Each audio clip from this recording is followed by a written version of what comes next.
Olá, Nikos Pafits falando da ensolarada Chipre. Bem-vindos ao tutorial de hoje. E este tutorial é um que eu sinto que é muito necessário, especialmente na comunidade de TIC do IGCSE. Digamos que, para os alunos é tudo sobre bancos de dados, entender bancos de dados. Agora, seja você um aluno fazendo o exame de TIC do IGCSE ou apenas queira aprender sobre bancos de dados, este será um tutorial fantástico para você. O objetivo principal deste tutorial é ensinar você e ajudá-lo a entender o que é um banco de dados, qual é o seu propósito e compreender toda a terminologia, o funcionamento ou a mecânica dos bancos de dados. Então, este é um tutorial fantástico para qualquer pessoa que queira aprender um pouco mais sobre bancos de dados. Agora, no que diz respeito ao exame de TIC do IGCSE. Este tutorial vai ajudá-lo com o componente prático, que está na prova 2 sobre bancos de dados, mas também com a parte teórica. Porque vamos abordar a terminologia principal, coisas como o que é um campo, o que são registros, tipos de dados, validação, chaves primárias e estrangeiras, consultas, relatórios. Tudo isso será explicado neste tutorial, mas não comigo resolvendo uma prova anterior. Eu vou usar um conjunto de dados e vou mostrar como podemos pegar dados brutos, converter isso em um banco de dados e como podemos planejar a criação do banco de dados no Microsoft Access. Agora, você vai poder baixar o recurso que eu vou usar neste tutorial através de um link na descrição deste vídeo aqui embaixo. Então, se você quiser baixar esse material e quiser usá-lo por qualquer motivo, você pode fazer isso sem problemas. Então, a primeira coisa que vamos fazer é olhar o que é dado e entender a diferença entre dado, banco de dados e informação.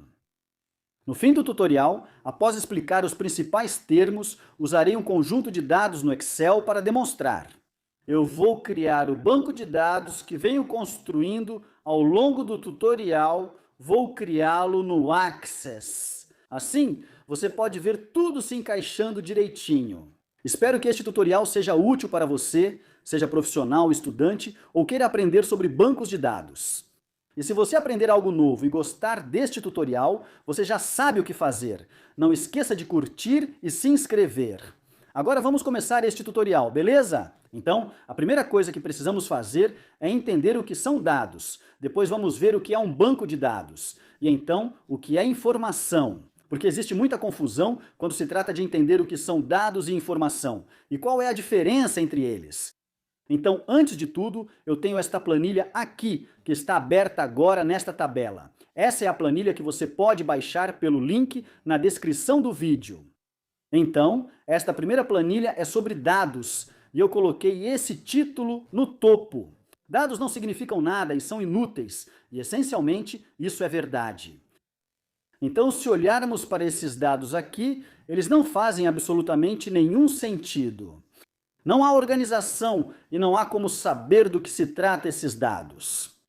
Cada célula individual aqui contém algum tipo de dado. Se pegarmos, por exemplo, esta primeira coluna aqui, vemos um nome nesta coluna, neste dado, é um nome. Isto é uma série de números, algo como um número de telefone. Neste aqui, eu tenho um nome, tenho um número inteiro, tenho um e-mail.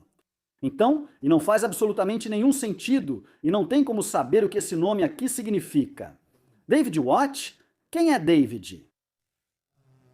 Esses números, o que significam? Não dá para saber o que são e, basicamente, é isso que os dados representam agora. Antes de continuar, vou mostrar uma pequena analogia que uso com meus alunos para que eles entendam o que são dados. Então, eu tenho uma imagem aqui, e o que podemos ver aqui é o que chamamos de dados. Ok? Então, se você imaginar uma biblioteca, essa primeira aqui, você entra em uma biblioteca e arranca cada página de cada livro dessa biblioteca.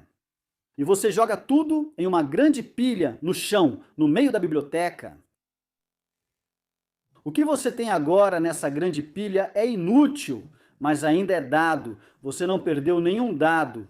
Tudo o que estava na biblioteca antes ainda está lá. só que está em uma grande pilha. E é basicamente isso que temos aqui. Nós só temos dados. Ok, então como fazemos os dados funcionarem para nós? Bem, precisamos organizá-los. E o que acontece é que se pegarmos todas essas páginas agora, encontramos a sequência certa em que as páginas devem estar. Nós encadernamos elas como um livro e depois pegamos esses livros e organizamos nas prateleiras para que possamos ter cada livro em uma categoria diferente. Assim, podemos encontrar o que estamos procurando ou saber onde tudo está. Agora, a biblioteca é conhecida como um banco de dados. É um banco de dados porque todos os dados que tínhamos antes agora estão armazenados de forma organizada. E quando armazenamos dados de forma organizada, geralmente em formato tabular, como uma tabela, isso agora se torna um banco de dados, certo? E veremos o que compõe um banco de dados em um instante. Então, o que é informação? Bem, vimos que dados são apenas informações aleatórias sem significado. Um banco de dados é quando organizamos esses dados para que seja fácil encontrá-los. E informação é quando conseguimos filtrar o banco de dados.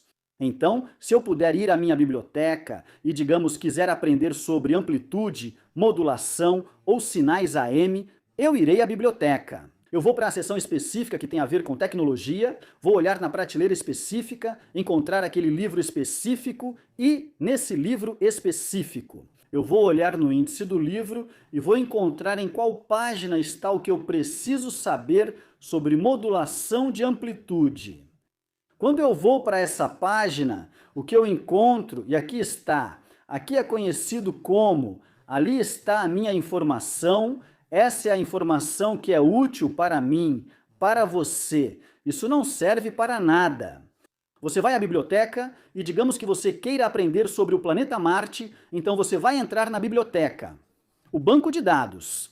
Você vai para a seção específica que tem a ver com ciências, vai encontrar um livro específico sobre planetas, vai até os planetas. Você vai para o índice, vai procurar. Para encontrar em qual página tem algo sobre Marte, vá até essa página. Olhe nessas páginas, naquela seção sobre Marte e encontre o parágrafo ou aquilo que você estava procurando sobre Marte. Isso é informação para você. Essa modulação de amplitude é informação para mim e essa informação vem do mesmo banco de dados. Ok? Então, um banco de dados basicamente contém dados de forma organizada. Não significa nada, é apenas um recipiente. Mas a partir de qualquer banco de dados, podemos produzir uma quantidade ilimitada ou enorme de informações, filtrando os dados. Agora, como organizamos os dados para torná-los mais fáceis de encontrar? O que procuramos é o que tentamos fazer quando estamos organizando os dados, e é isso que vamos ver a seguir. Então, se voltarmos para a nossa planilha, aqui estão todos os dados. Estas são todas as minhas páginas de todos os livros no meio da biblioteca. Agora nós organizamos isso e esse é o meu primeiro. Esse é um método de organizar os dados. Podemos ver aqui que agora faz um pouco mais de sentido. Por quê? Porque adicionamos algumas características. A primeira característica que adicionamos foi colocar títulos nas colunas, para que saibamos o que os dados abaixo de cada título representam. Por exemplo, todos esses campos, como vamos chamá-los em breve. Todos esses são endereços, todos esses são e-mails de alunos, todos esses são números de telefone dos pais. Então agora meus dados estão organizados em uma tabela, coloquei todos os dados que tenho em uma tabela, está organizado e coloquei esses títulos de coluna. Isso é conhecido em termos de banco de dados como um arquivo plano. Um arquivo plano, essencialmente, é quando temos todos os nossos dados em uma única tabela. Ok, agora você vai dizer, bem, isso funciona bem, e realmente funciona, mas não é a melhor maneira e vamos ver como podemos tornar isso mais fácil. Porque lembre-se, o que é importante no final das contas é conseguir encontrar a informação que cada pessoa deseja, ou qualquer pessoa usando esse banco de dados conseguir localizar essa informação da forma mais fácil e eficiente possível. Além disso, quando eu quiser adicionar um novo livro ao meu banco de dados, que tenha mais dados, eu preciso conseguir adicioná-lo facilmente. Então aqui vemos que temos as categorias, história de referência e outras. Essas estão aqui, mas não tem nada aqui sobre tecnologia. Então, se eu quiser adicionar uma nova estante, seria fácil fazer isso em uma biblioteca, na seção de tecnologia? Bem, isso depende de como você projetou a biblioteca. E é isso que vamos dar uma olhada em seguida antes de prosseguir. No entanto, precisamos dar nomes a essas coisas por enquanto, esses títulos de coluna. De agora em diante, vamos chamá-los ou nos referir a eles como campos. Certo, então um campo é uma seção ou um container que armazena dados. Este, por exemplo, é um campo de nota de teste, e o que ele está armazenando é o número 68. Este é um campo de primeiro nome do responsável, e o que está dentro desse campo é chamado Mônica, é o nome Mônica. Então, o que nós temos? Em bancos de dados, temos campos, e os conjuntos são conhecidos como registros. Agora, um registro é uma coleção de dados semelhantes para um item, ou quando dizemos dados semelhantes, queremos dizer campos semelhantes. Então, este campo aqui, se pegarmos este estudante aqui, temos um armazenamento de 1, 2, 3, 4, 5, 6, 7, 8, 9, 10, 11 campos para criar este registro. E para cada estudante que eu adiciono, eu salvo 11 informações sobre esse estudante, ou 11 campos. O primeiro nome, o sobrenome, a data de nascimento, o e-mail do estudante, número do teste e assim por diante. Então, estou salvando 11 campos para cada estudante, e esses 11 campos juntos formam um registro agora nesta planilha, na parte de baixo. Se eu for até o final, também tem uma folha de terminologia, então se você esquecer o que algo significa, pode consultar isso. Então aqui dizemos que um campo é uma única informação de um registro, como o título de uma coluna em uma tabela. Aqui vão exemplos: telefone, e-mail ou idade. Um registro é uma coleção de dados relacionados, itens ou campos relacionados que são armazenados juntos como uma única unidade. Por exemplo, todos os campos para gerar um registro de um estudante, e é isso que temos aqui. Certo, então isso é uma coleção de campos para um registro. Certo, ótimo. Então eu tenho uma pergunta para você na seção verde, na parte de baixo. Como a gente insere outro teste? Suponha que realizem mais um teste, o teste 3. Teste 2, teste 3 ou teste 4. Bem, agora isso vai ser um pouco mais difícil, porque agora eu preciso adicionar, digamos, para essa aluna aqui, Olivia. Eu vou adicionar o teste 2 dela. Isso significa que eu tenho que adicionar. De alguma forma, precisamos armazenar os outros testes, e é isso que vamos analisar. Aqui está o método 1 que podemos usar para isso. O que eu fiz foi incluir mais colunas e introduzir mais campos. Então agora, para cada registro, uma linha. Agora estou armazenando 1, 2, 3, 4, 5, 6, 7, 8, 9, 10, 11, 12, 13 informações, 13 pequenos dados sobre cada aluno para criar um registro. Ok, isso parece bom, mas digamos que eu queira adicionar outra prova, uma quinta prova ou uma sexta prova. Isso significa que a pessoa que está fazendo isso, ou a pessoa que vai usar isso, não vai conseguir atualizar isso com muita facilidade agora. Lembre-se, estou usando o Excel aqui apenas como exemplo para demonstrar tabelas e bancos de dados. Nós não usamos o Excel como um programa de banco de dados, embora muitas pessoas façam isso. Isso está errado, mas de qualquer forma é um programa muito poderoso, então esse é um método. Agora, os problemas são, se eu quiser adicionar mais testes, a escalabilidade é uma questão, assim como a normalização. Porque aqui vai ser muito difícil para mim encontrar, filtrar ou obter as informações do pai apenas para um teste específico. Como todos os dados estão em uma tabela, filtrar será um pouco mais difícil. E também, se eu quiser adicionar outro aluno, vou ter que adicionar todas essas informações aqui. Ou então, e se a Olivia tiver um irmão ou uma irmã? E aí vou ter que adicionar todas essas informações dos pais de novo, e isso é duplicar dados. Mas isso, novamente, é o que chamamos de arquivo plano. Tudo é armazenado em uma única tabela. Aqui está outra maneira de organizarmos nossos dados. Este é um método diferente agora. Este método aqui usa menos campos, porque eu só tenho 1, 2, 3, 4, 5, 6, 7, 8, 9, 10, 11 registros. Só 11 campos novamente. Mas se olharmos com atenção aqui, o que estamos fazendo é: para cada teste, estou inserindo um novo registro. Ok, então isso facilita um pouco adicionar novos testes. Vai ser muito fácil pedir isso. Para adicionar um teste 5, por exemplo, vamos supor que só a Olivia fez o teste 5. Se eu fosse copiar isso, ir até o final disso e adicionar esse registro lá e chamar de teste 5. E a 92... Perfeito. Olha só, acabei de adicionar o teste 5 e só para uma aluna, então é realmente fácil de fazer. É muito mais fácil do que fazer por aqui. Adicionar um novo campo e registrar só esse dado. No entanto, esse método...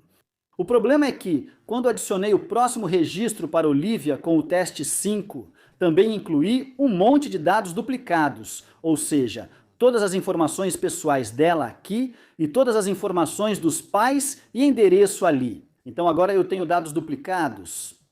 E como vou continuar adicionando mais e mais testes para todos os alunos, vou acabar duplicando muito mais dados. Então esse é um dos maiores problemas desse método.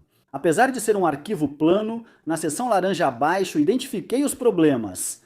Você tem preferências em bancos de dados. Se quiser alterar um e-mail, precisa fazer isso 4 vezes, o que é outro problema. Se eu quiser mudar o e-mail da Olivia, preciso alterar nos 4 registros dos testes. Se adicionar o teste 5, terei que localizar e ajustar esse registro também. E eu vou ter que mudar aqui também e vou apagar isso. Então, os dados que você recebe quando faz o download vão ser os mesmos desde o início. Então esse é outro problema. E como há muita repetição de dados, existe um risco maior dos dados ficarem diferentes. Toda vez que você copia e cola os dados. Se, por exemplo, aqui onde eu copiei essa informação para criar o teste 5, essa informação aqui estava um pouco diferente. Porque eu adicionei depois e mudei alguma coisa ou fiz algo diferente.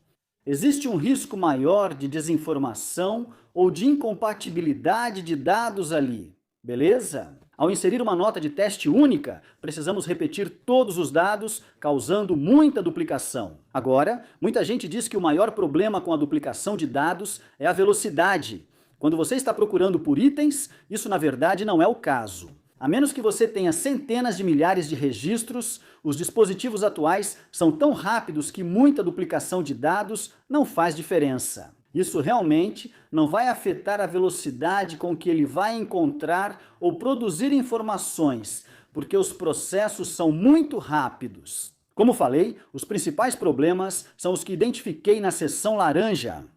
Então, esse método aqui onde estamos introduzindo novos campos ou colunas para armazenar novos dados, ou esse método aqui onde estamos duplicando dados. Ambos são arquivos planos. Ok. E esses são métodos aceitáveis de criar um banco de dados, lembra de organizar os dados, mas não é o ideal. Isso só é realmente bom se você tiver bancos de dados muito pequenos. Então, o que vamos fazer agora é dar uma olhada no método melhor de criar um banco de dados, mas usando exatamente o mesmo conjunto de dados e a mesma filosofia. Antes de seguirmos para isso, quero mostrar por que destaquei essas coisas aqui no primeiro nome. Veja temos 2 alunos com o mesmo primeiro nome. Isso significa que não há como eu filtrar e encontrar apenas as informações ou dados da Avali com base no primeiro nome dela. Também não há como eu fazer isso filtrando pelo sobrenome dela, Lee, porque tenho outra aluna com o mesmo sobrenome. Na verdade, nenhum desses campos é único, nenhum deles vai conseguir conter apenas valores exclusivos. Por exemplo, o endereço, você pode dizer, bem, a Olivia aqui pode ter um irmão ou uma irmã que estuda na mesma escola e vai ter o mesmo endereço. Então isso não será único, as informações dos pais não serão únicas. O endereço de e-mail, você pode dizer, bem, esse é único, mas será mesmo? Pode ser que 2 pessoas compartilhem o mesmo endereço de e-mail. Eu conheço várias pessoas que fazem isso, então não há nada aqui que seja único, e isso é algo que vamos analisar mais tarde. Certo, então aqui estamos olhando para a guia Normalizar 1. Agora, existe um termo chamado normalizar um banco de dados. Este é um processo onde dividimos um arquivo plano ou banco de dados maior ou uma tabela grande em tabelas menores. Agora tenho estes chamados normalizar 1, 2 e 3. O termo normalmente é primeira ou segunda forma normal. Esses não são formas normais, esses são apenas os passos para normalizar meus dados. E você realmente não precisa saber o termo normalização. Especialmente para o IGCSE, porque você não precisa pegar um arquivo grande e plano e normalizá-lo em tabelas menores. Mas o entendimento é o que queremos alcançar aqui. Por que é que separamos as coisas? Então, do que eu tenho aqui? Eu tenho exatamente os mesmos dados que tenho neste conjunto de dados aqui, neste aqui, onde eu estava inserindo um novo registro toda vez que colocava um novo teste, aquele em que dei o exemplo da Olivia para o teste 5. Vou copiar todos esses dados e inseri-los novamente, então todos esses dados agora são exatamente iguais ao que fiz aqui. Então, o que eu fiz? Identifiquei 3 tabelas. Dividi a tabela principal, o grande arquivo plano, em 3 tabelas menores. A primeira tabela é esta seção laranja. Vou mantê-la durante todo o tutorial. É a tabela de dados dos alunos. E aqui eu guardo dados como o primeiro nome do aluno, o sobrenome, a data de nascimento e o endereço de e-mail do aluno. Minha segunda tabela é a tabela de dados de provas. E aqui eu registro qual prova é e qual nota o aluno tirou. E então, minha terceira e última tabela é a tabela de informações dos pais ou os dados dos pais.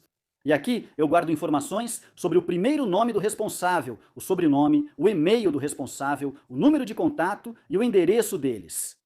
Ok? Que seria também o endereço do aluno. Aqui embaixo, na seção verde destacada, vemos um problema. O principal problema aqui agora é este. Como eu sei a quem pertence este teste aqui? Então, teste 3, nota 93. Qual aluno tirou essa nota? Isso é realmente difícil de saber, agora é impossível. E o responsável, a quem ele pertence, de quem são seus dados de contato? Provavelmente eu poderia ver o sobrenome e dizer, ah, é Parker, então deve ser Liam Parker. Mas isso dá muito trabalho manual. E lembre-se do problema que vimos no começo. Eu tenho 2 alunos com o mesmo sobrenome. Eu tenho aqui Ava Lee e também tenho Benjamin Lee. Então, quem é pai de quem? Janet Lee, por exemplo, é mãe de Eva, Ava ou Benjamin. E aí eu tenho outra Lee, Grace Lee, ela é mãe de Ava ou Benjamin. Não temos como saber. Então precisamos encontrar uma forma de ligar essas 3 tabelas. Antes de fazermos isso, vou te levar de volta ao início do tutorial. Quando olhamos para esses dados aqui, foi aí que identificamos que temos campos, por exemplo, o primeiro nome. Esse campo armazena o primeiro nome dos alunos e o sobrenome, e dissemos que não há. Não há nenhum campo aqui que contenha dados únicos sobre cada aluno. Mesmo que eu tenha 10 mil alunos, 1 milhão de alunos, não há um registro ali que eu possa garantir que seja único. Por exemplo, 2 alunos podem morar no mesmo endereço, então ele não é único. Os 2 alunos podem ter um responsável chamado David ou o mesmo endereço de e-mail, Dois alunos podem estar usando ou compartilhando o mesmo endereço de e-mail. Eles podem nem ter um endereço de e-mail. Então, isso não vai tornar o registro único. Números de telefone dos responsáveis serão iguais se forem residenciais. Então, não há nada único aqui. E essa é a primeira coisa que precisamos fazer para que possamos fazer esse sistema funcionar. Então, nesta sessão de normalização, o primeiro passo, devo dizer o que já fizemos? Identificamos que podemos dividir nossa grande tabela plana em 3 tabelas separadas, tabelas menores. Agora, precisamos vinculá-las. E para fazer isso, precisamos gerar um novo campo para os alunos, que será único para cada aluno. E é aí que vamos para a opção normalizar para a planilha aqui, o subo baixo. Então aqui está meu banco de dados de alunos como está na normalizar 1. Não tenho nada que seja único aqui. Então, o que eu preciso fazer é gerar um novo campo e garantir que esse campo contenha dados únicos para cada aluno. Então, o que eu fiz foi gerar o que chamamos de campo de ID do aluno. É por isso que temos tantos números espalhados por todo lado. Pegue, por exemplo, o número da sua conta bancária, que é exclusivo apenas para a sua conta. Eles tiveram que gerar isso como um campo único para que pudessem filtrar a sua conta. Somente a sua. Pegue as placas de registro de carros. Cada carro tem sua própria placa de registro única. É assim que conseguimos identificar um único carro. Números de série. Em dispositivos eletrônicos, cada dispositivo tem um número de série e esse número de série é exclusivo daquele dispositivo. E o motivo de termos esses números únicos, como o número do seu passaporte, é que ele é um número único no mundo todo que identifica você caso tenha um número de identificação do governo. Por exemplo, em Chipre, nós temos nossos documentos de identidade do governo.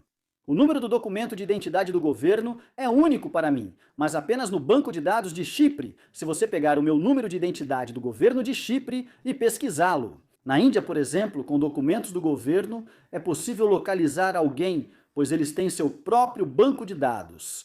O que me torna único no mundo inteiro é o meu número de passaporte, certo?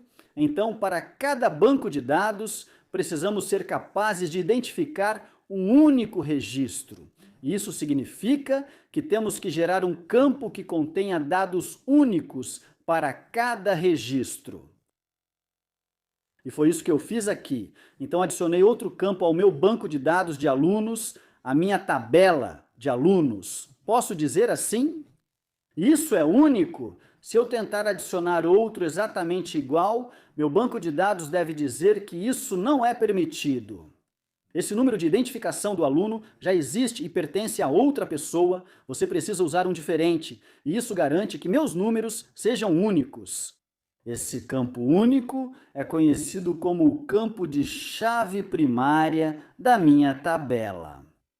E, em geral, toda tabela deve ter um campo de chave primária, que terá dados sobre cada registro que seja único. Isso nem sempre é feito e não precisa ser feito, mas é uma boa prática ter um campo único, e neste caso, para os alunos, eu preciso ter algo que seja único. Então este é o meu campo de chave primária para a tabela de alunos. Agora vamos ver como podemos usar isso para conectar as 3 tabelas que eu tenho aqui. Então eu criei meu campo de chave primária. Este é o meu próximo passo. Meu próximo passo. Aqui está uma análise e vamos olhar apenas para esta tabela superior por enquanto. Só esta aqui por enquanto, e o que esta me mostra é isto aqui. Esta é a minha tabela de alunos. Estes são os nomes dos campos que eu tenho para a minha tabela de alunos. Então, na minha tabela de alunos, eu armazeno dados nos campos ID do aluno, primeiro nome, sobrenome, data de nascimento e e-mail do aluno. Podemos ver aqui, ID do aluno, primeiro nome, sobrenome, data de nascimento e e-mail do aluno. Agora, na minha tabela de testes, normalmente eu só armazeno o número do teste e a nota do teste. E podemos ver isso aqui. Identificamos apenas 2 campos na tabela de testes. número e nota do teste. Então, agora também vamos incluir o ID do aluno nessa tabela e vamos fazer o mesmo com o ID do aluno. Vamos adicioná-lo também à tabela principal. Então, agora temos o ID do aluno incluído em todas as tabelas. E por que fazemos isso? Certo? Dissemos que aqui na tabela de alunos, o ID do aluno é único para cada aluno. E vimos isso aqui. Cada aluno aqui tem um número de identificação de aluno único. Então agora, quando eu tenho, digamos, o número de identificação do aluno, vamos dar uma olhada neste aqui. DAI 87345, que pertence a Olivia, na minha tabela aqui. Onde quer que eu tenha esse número, o número da prova e a nota da prova pertencem ao aluno com esse número. W, qual era mesmo? Do 87345. Então eu saberia que esse resultado da prova pertence a Olivia. O mesmo com o responsável. Eu vou vincular o responsável também ao ID do aluno. Então, onde quer que eu veja o ID do aluno com o registro do responsável com W. Como é mesmo? W87345. Eu sei que esse é o responsável da Olivia. Agora, eu tenho aqui o que é conhecido como um relacionamento um para muitos, porque eu vinculo este aqui com o ID do aluno nesta tabela. E eu vinculo este aqui, o ID do aluno, na tabela de alunos, com o ID do aluno na tabela de testes. Isso é conhecido como um relacionamento um para muitos. Por quê? Bem, no aluno, eu, na tabela de alunos, nós só veremos cada ID de aluno uma vez. Isso porque é um campo de chave primária e é único para cada aluno. Então, mesmo que você coloque 1 milhão de alunos, você só verá esse ID de aluno uma vez. Essa é a parte do 1, no relacionamento de um para muitos. Nos testes, porém, se Olivia fez 4 testes, então o ID dela vai aparecer ao lado de cada teste que ela fez. Então, o número de identificação dela no campo de ID do aluno para o teste vai aparecer 4 vezes. Então, isso é uma relação de um para muitos.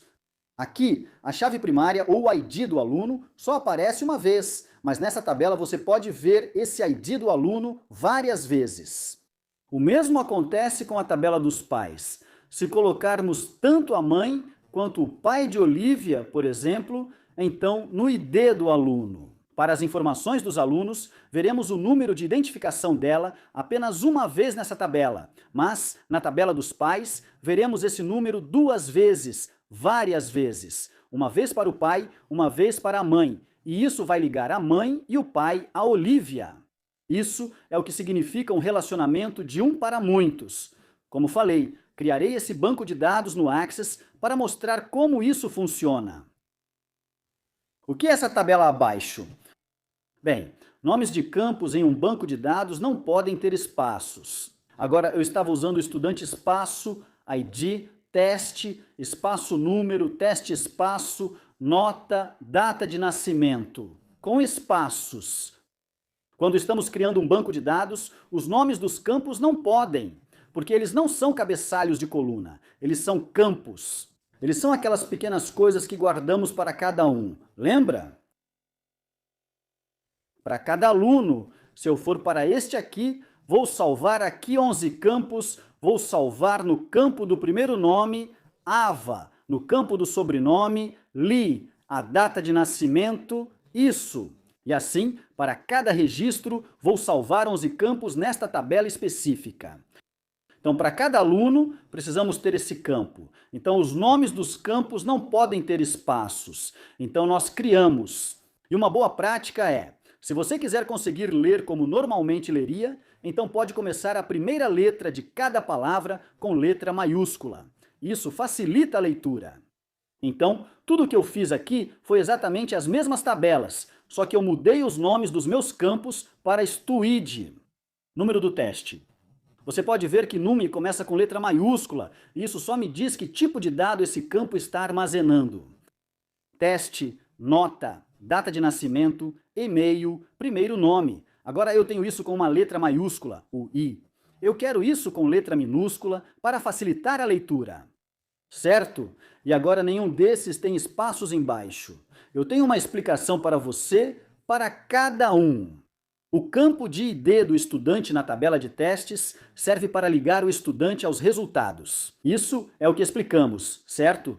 E veremos o ID do estudante na tabela de testes muitas e muitas vezes, enquanto na tabela de estudantes, o ID do estudante é o campo de chave primária. E vamos vê-lo uma vez agora aqui. Temos esse termo chamado campo de chave estrangeira. O que é uma chave estrangeira? Bem, quando temos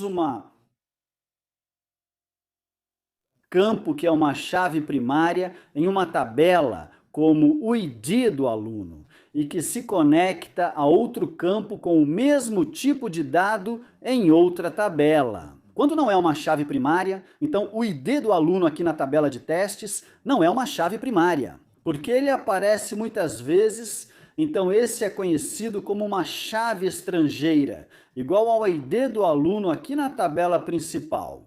Isso é conhecido como uma chave estrangeira porque está vinculada a um campo de chave primária em uma tabela diferente. Então a tabela onde é a chave primária é conhecida como chave primária. E quando ligamos isso a outra tabela com o mesmo tipo de dado, a outra é conhecida como chave estrangeira. Novamente, coloquei na terminologia o que é uma chave primária, o que é uma chave estrangeira e um exemplo, certo? Assim você pode lembrar o que são. Certo? Então é assim que ligamos nossas tabelas, então aqui podemos ver os dados dos nossos alunos. Aqui, a linha verde está representando o relacionamento entre o ID do aluno, que é único na tabela de alunos, e o ID do aluno na tabela de testes. E você pode ver aqui, se olharmos para Olivia W873, deixe-me só dar um zoom aqui. 87345 é único nesta tabela, mas aqui podemos vê-lo 4 vezes. Certo, porque esse é um relacionamento de um para muitos. O mesmo acontece com a tabela de pais. O campo ID do aluno, novamente nos dados do aluno, está ligado ao ID do aluno nos dados dos pais. E novamente, isso é um relacionamento de um para muitos. Então este aqui e este aqui, esses dois aqui. Esses campos são chaves estrangeiras, pois não são primárias e criam um relacionamento com a chave primária. Este é o campo de chave primária, e esses são campos de chave estrangeira, e essa é a ligação. Isso é basicamente o que agora chamamos de banco de dados não plano. Isso é conhecido como banco de dados relacional, porque geramos relações entre várias tabelas ou múltiplas tabelas. Então, a tabela de dados dos alunos tem uma relação com a tabela de dados das provas e com a tabela de dados dos pais. Certo. E agora eu posso ver facilmente, por exemplo, quem foi que fez a prova 272. Bem, foi uma pessoa. É um aluno com o S50 e 9.902, ou seja, vamos para o S50 e 9.902. Onde está isso? É o Mason Patel. Então foi ele quem tirou aquela nota. E se eu quiser saber de quem é esse responsável? James Parker? Bem, esse é o que tem o S33.482 S33. E esse é o Liam Parker. Certo? Então é assim que usamos um novo campo, que eu chamo de número de identificação do aluno, para criar relações entre as tabelas. Certo? A próxima coisa que precisamos analisar é isso quando estamos decidindo, e você pode ver aqui que estou usando os novos nomes de campos. Agora, o próximo passo ocorre durante a criação de um banco de dados. A primeira coisa que fazemos é identificar os campos que precisamos para cada tabela. Então, identificamos quantas tabelas precisamos. Identifique os campos que vamos usar nessa tabela. Então, quais informações vamos armazenar nessa tabela? Por exemplo, nos dados do estudante, precisamos de ID, nome, sobrenome, data de nascimento e e-mail. E para cada campo, precisamos identificar o tipo de dado, e o tipo de dado simplesmente indica isso. Que tipo de dado vamos armazenar dentro desse campo? Aqui está uma divisão dos tipos de dados para você. Então, isso é um plano de como você basicamente planejaria seu banco de dados. Vamos dar uma olhada nos tipos de dados primeiro, que estão aqui, e depois vamos olhar para isso aqui. Então, nós temos tipos de dados de texto. Se fizermos de algo um campo como o primeiro nome texto curto, um tipo de dado que é texto curto, então só podemos armazenar até 256 caracteres. Assim como um SMS ou protocolo de mensagem curta, você só pode enviar uma mensagem de até 256 caracteres. Se você tentar inserir no campo do primeiro nome um texto com mais de 256 caracteres, não será permitido. Isso é como tentar fazer isso. Vou tentar encontrar uma caixinha. Então digamos que eu tenho este recipiente aqui, este cilindro. Ah, isso é verde? Então você não consegue ver. Então isso não vai ser muito bom, não é? Então deixa eu pegar uma caixa, ok? Então eu tenho esta caixa. Esta é uma caixa de canetas, né? Ok. E você pode ver que esta caixa tem um tamanho físico. Então, se pensarmos em campos, quando temos um campo como primeiro nome, sobrenome ou número de matrícula, pense em cada um deles como sendo uma caixa. E quando vamos criar um registro e armazenar todos os campos para aquele aluno, então esses são uma série de caixinhas. Agora, se eu quiser armazenar aqui, este controle remoto, esta caixa é grande o suficiente, tudo bem, não é grande demais, não está ocupando muito espaço, certo? E eu só posso colocar um item que seja mais ou menos do tamanho desta caixa. Se, no entanto, eu quiser guardar nesta caixa, vamos encontrar algo agora. Um USB, isso aqui é um USB. Sim, posso guardar isso nesta caixa? Claro, posso sim. Pronto, está dentro da caixa. Mas é isso? Eu realmente vou guardar um único USB que vai ocupar todo o espaço dessa caixa? Bem, não, isso é grande demais para guardar só um pequeno USB. E se eu pegar algo ainda menor, digamos, o que eu tenho aqui? Eu tenho uma tampa de caneta. Digamos que eu esteja guardando tampas de caneta. Pronto, estou guardando tampas de caneta. Essa caixa é grande demais, então é melhor eu usar uma caixa menor. Porque se eu for guardar 1 milhão de tampas de caneta em caixas desse tamanho, meu depósito ou o lugar onde eu vou guardar essas, 1 milhão de tampas de caneta vai ter o tamanho de um prédio inteiro. No entanto, se eu usar uma caixa, eu vou cortar isso agora. Vamos supor que minha caixa é desse tamanho e guardo tampas de caneta. Esse é um tamanho decente para uma tampa de caneta. E se eu guardar 1 milhão dessas, então a capacidade de armazenamento que eu preciso para guardar 1 milhão de tampas de caneta agora foi reduzida em 5 vezes. Então, é 5 vezes menor. Em vez de um prédio inteiro, eu preciso de uma única sala. Certo? Isso é o mesmo com bancos de dados, então nós alocamos o tipo de dado correto para que o tamanho do campo seja apropriado para os dados que vamos inserir. Não queremos reduzir muito o campo, pois pode haver dados que não caibam. Queremos garantir que o tipo de dado seja suficiente para armazenar as informações desejadas e qualquer dado que inserirmos. Se eu for salvar parágrafos de texto, então 256 caracteres não serão suficientes. Vou usar o que chamamos de texto longo. Vamos ver os tipos de dados numéricos agora. Então, inteiros são números inteiros, ou seja, são números que não possuem valores decimais, como 3.500 e 34. Certo, apenas números inteiros, 3, 10, 63, 127, 1333, esses são inteiros. Se eu definir meu tipo de dado como inteiro, então só posso armazenar números entre os valores de menos 32.768 até 32.767. Então vamos dizer entre mais ou menos 32.000. Se eu tentar armazenar o número 100.000, então essa caixa é pequena demais para caber o número 100.000. Eu preciso de uma caixa maior, e nesse caso, se eu for armazenar números muito grandes, eu quero usar um inteiro longo. Isso vai permitir uma caixa muito maior e números muito maiores. Single, double e decimal, todos esses representam números com valores decimais. Por exemplo, 2,5687. Isso vai até 4 casas decimais.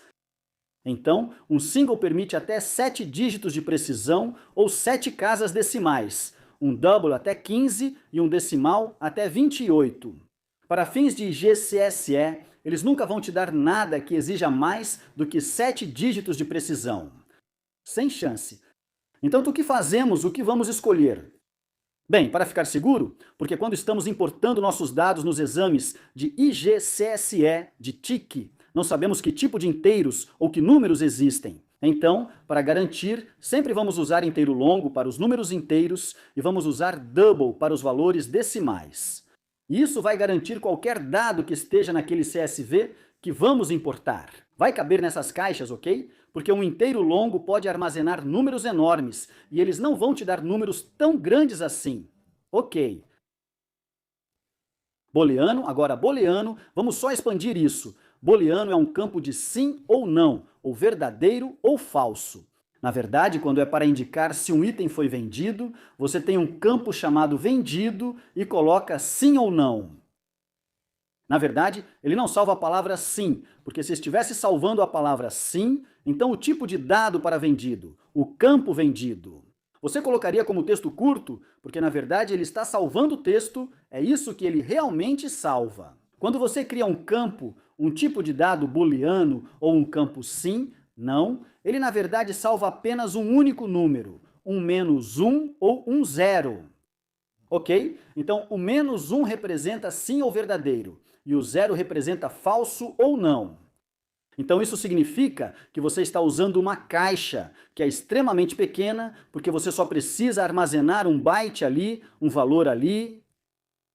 Ok, finalmente, vamos olhar para data e hora.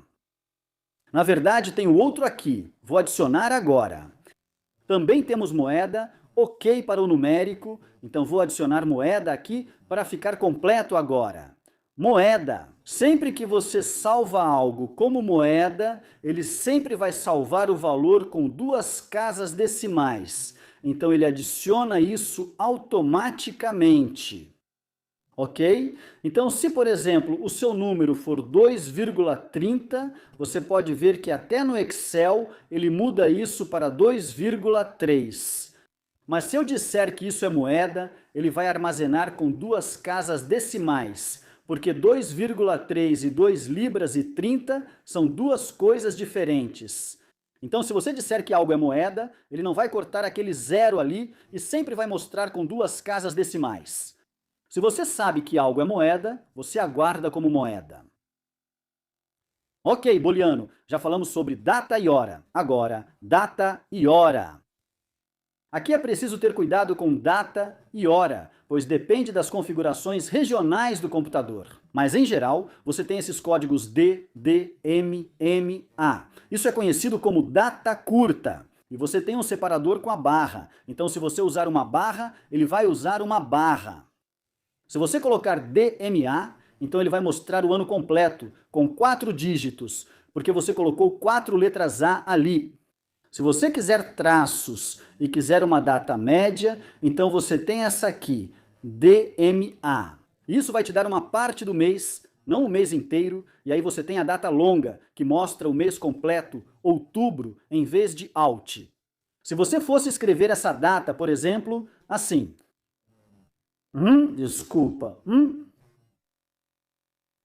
DMM. Bem, esse é o formato americano, ok? Então ele vai formatar assim, o mês vem primeiro, o dia em segundo e o ano por último. Agora, como disse, vou mostrar isso para vocês quando estiver fazendo banco de dados no Access. Então, por enquanto, tudo o que você precisa fazer é entender porque temos tipos de dados. É por isso que atribuímos campos para terem um tipo de dado específico. E isso ajusta o tamanho da caixa ou do recipiente. Assim, não estamos desperdiçando muito espaço, tudo bem. Então, quando estamos planejando criar nosso banco de dados, este aqui, onde sabemos os nomes dos campos, conhecemos os relacionamentos e tudo mais, É isso que fazemos quando começamos a planejar, então a primeira coisa que fazemos quando vamos planejar. Um banco de dados é quando identificamos as tabelas. Então eu identifico uma tabela de alunos, uma tabela de provas e a tabela de responsáveis. E aqui eu especifico os nomes dos campos.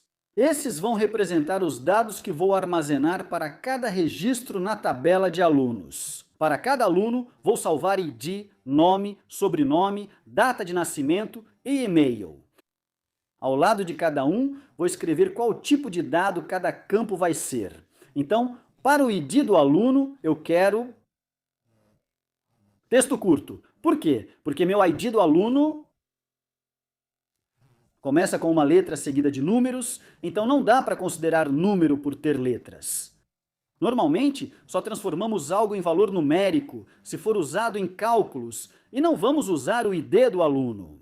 Mas o simples fato de o ID do aluno ter uma letra, ele não pode ser um número, então vai ser texto curto. Por que curto? Porque nunca vai ter mais de 256 caracteres, seria bobeira. O primeiro nome, de novo, eu quero isso como letra minúscula. Então, o primeiro nome, de novo, texto curto. A menos que alguém tenha um nome muito longo, com mais de 256 caracteres, isso é possível? Não. Então vamos deixar isso como texto curto. O mesmo para o sobrenome, data de nascimento, vamos dizer que é um campo de data ou tipo de dado data-hora. Então isso vai formatar o número para exibir uma data. O e-mail é curto novamente por ter menos de 256 caracteres. Agora vou verificar se algum desses é chave primária. Já identifiquei que o ID do aluno na tabela de alunos será a chave primária. Em seguida, qualquer outra informação. Bem, eu vou usar o que chamamos de validação, para que quando eu estiver realmente inserindo o meu ID do aluno, todos os meus IDs de aluno tenham 6 caracteres. Aí está, 1, 2, 3, 4, 5, 6. E se for esse o caso, e todos os meus IDs de aluno vão ter 6 caracteres, então eu posso adicionar no meu banco de dados uma regra que diz que tem que ter 6 caracteres. Se eu acidentalmente escrever 7 ou apenas 5, receberei uma mensagem de erro, impedindo que eu adicione erros. No meu planejamento, vou dizer isso e ter validação de 6 caracteres. A outra informação que eu vou ter é que minha data de nascimento tem que usar um formato de texto curto, tem que usar o formato DDMMAA. Agora vou mostrar novamente como fazemos isso no Access, mas por enquanto quero apenas dar uma visão geral sobre bancos de dados. Certo, por fim costumo colocar uma descrição, pois alguém pode não saber o que significa DOB. Bem, isso na verdade significa data de nascimento, e é só uma descrição. Dizendo que tipo de dado vai ser armazenado nesses campos aqui? Certo, agora, isso é importante de entender, especialmente se você estiver fazendo o IGCSE, ICT, os exames de Cambridge, porque você precisa ser capaz de entender o que são os campos. Você precisa aplicar regras de validação ou formatos de tipo de dado, e ao mesmo tempo deve ser capaz de saber que tipo de dado está sendo armazenado. É isso que você verá na prova. Vão te dar algo parecido e você terá que criar. Na minha tabela de teste, eu preciso do nome do campo, que é o número do teste, e a nota do teste. E você pode ver que eu cometi um pequeno erro aqui, então vou corrigir isso agora. Vou arrastar isso para baixo. Porque o que está faltando aqui? O que está faltando aqui? A chave primária, correto? Bem, minha chave estrangeira na minha tabela de teste, nós dissemos, isso é uma chave estrangeira. Ok? E eu também cometi o erro aqui embaixo, então vou mudar isso. Então, para minha tabela de teste, o ID do estudante, ou o STUID, é uma chave estrangeira nesta tabela. E aqui eu coloquei meus números. A única coisa que é diferente aqui é que meu número de teste é um inteiro, e o número do teste é apenas como teste 1, 2 ou 3. E... sim, isso serve. Deixe-me ver o que eu tenho aqui. Na verdade, não. Vamos mudar isso. Você consegue ver? O número do teste, na verdade, é texto. Eu coloquei teste 1, teste 2. Então, novamente, vamos deixar isso como texto curto.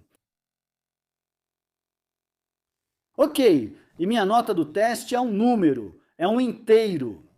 E eu vou colocar uma validação aqui também. E vou dizer que esse número tem que estar entre 0 e 100.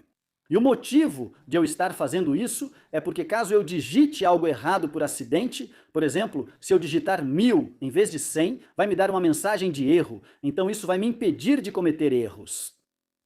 Ok, e vamos ver qual erro eu cometi aqui. Mesma coisa, eu preciso adicionar meu ID de estudante aqui também, vai ser esse aqui. O ID do estudante na tabela principal é uma chave estrangeira e possui 6 caracteres.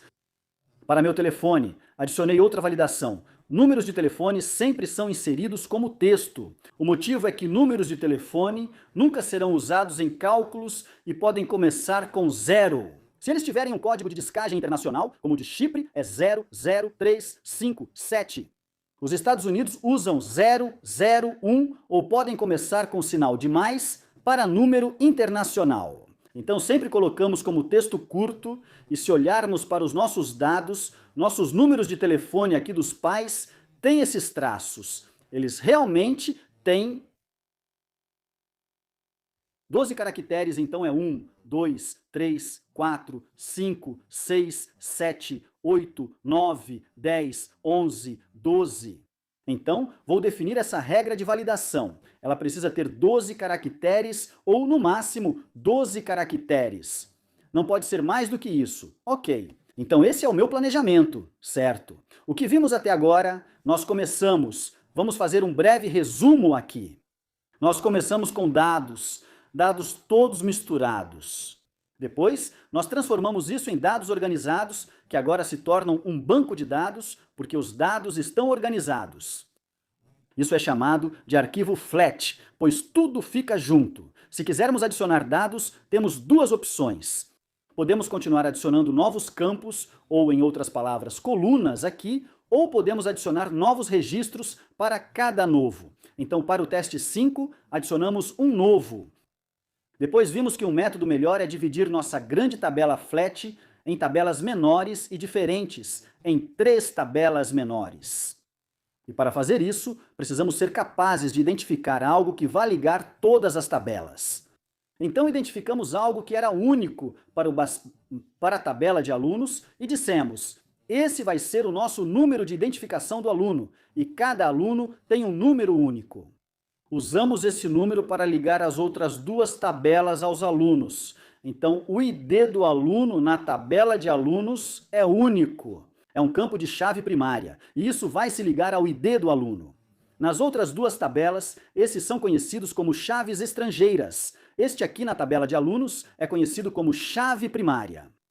Depois vimos que os nomes dos campos em bancos de dados não podem ter espaços. Então modificamos os nomes dos campos de forma que eles não tenham espaços. Ainda conseguimos ler e entender um pouco o que significam. E então vimos como ficou o nosso banco de dados relacional depois que criamos os relacionamentos. Por fim, acabamos de ver os tipos de dados, certo? E os tipos de dados simplesmente estão lá. Assim, podemos garantir que os dados que estamos armazenando nos campos tenham capacidade suficiente para armazenar as informações, mas não sejam grandes demais, certo? E também vimos sobre as regras de validação. E fazemos isso quando estamos projetando nossas tabelas para que isso nos ajude a evitar ou nos impeça de cometer erros.